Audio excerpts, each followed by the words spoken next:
Alright guys, welcome back to your 8th XHTML and CSS tutorial.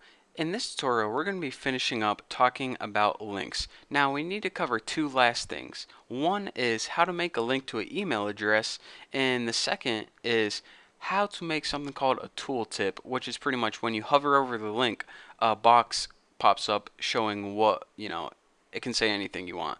You'll see when we get there, but first, let's learn how to create a link to someone's email address. And these may be useful on the contact us page or, um, well, you'll see. So let's go ahead and make a link that says email Bucky. So that's going to be the text on the screen. So now what you need to do is for that href, let's just go ahead and set that equal to someone's email. So you might think that it's just as easy as writing an email in here like bucky@yahoo.com, but it's not. What you need to do is before you write their email address, you need to write the keyword mail to with a colon. Oops, not mail TP, not mail toilet paper. Mail to, there you go. So let's go ahead and save this and see what happens.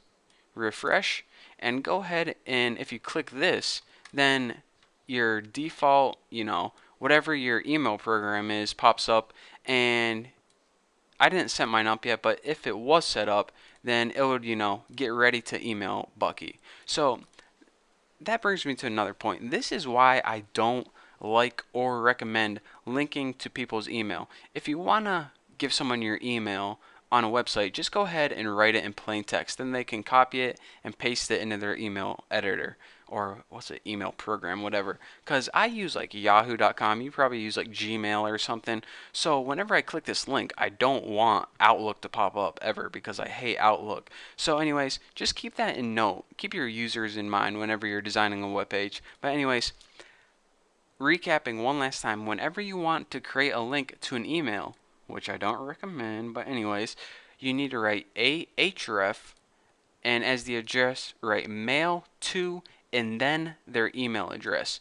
If you go ahead and just write their email address, it won't work. Let's watch what happens. Refresh and click, and it gives us a bunch of errors. So that's why you need that little mail to thing in front of it. So that is how you create a link to someone's email address. Simple enough, even though I hate it. So the last thing I want to cover is how to create one of those tooltips, and that's this. Let's go ahead and create a basic link to Google first. So and let's go ahead and end it. The text is going to be Google, and the destination is going to be href equals http google.com. So this is a link to Google. Let's go ahead and check it out. Run, launch in Chrome. When you click it, it links to Google. Easy enough. But what I think would be a good idea is when you hover over it, a box pops up telling you, maybe giving you some more information about Google. So let's just go ahead and learn how to do that right now. You know how I said that sometimes tags need something called attributes, which give them more information about that tag? Well, not only does the A tag have an href attribute, but it also has a title attribute. So if you take the title and set it equal to, awesome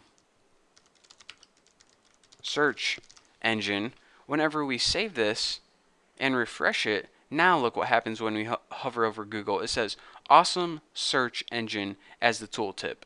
So that is how you create a basic tooltip. Again, you can put more than one attribute inside a tag. Just make sure that they're not touching each other and it's the same format as before. The attribute's name, and set it equal to whatever you want. So that is how you create a link to Google with its tooltip. Tooltip. I didn't, your video's not skipping. I actually was just stuttering. So that is how you do that. Now you guys know basically everything you need to know about links. So anyways, thank you guys for watching. Don't forget to watch the next tutorial because that isn't all there is to web design. There's a ton more stuff we have to cover. So anyways, one last time, thank you guys for watching. Don't forget to subscribe, and I'll see you guys later.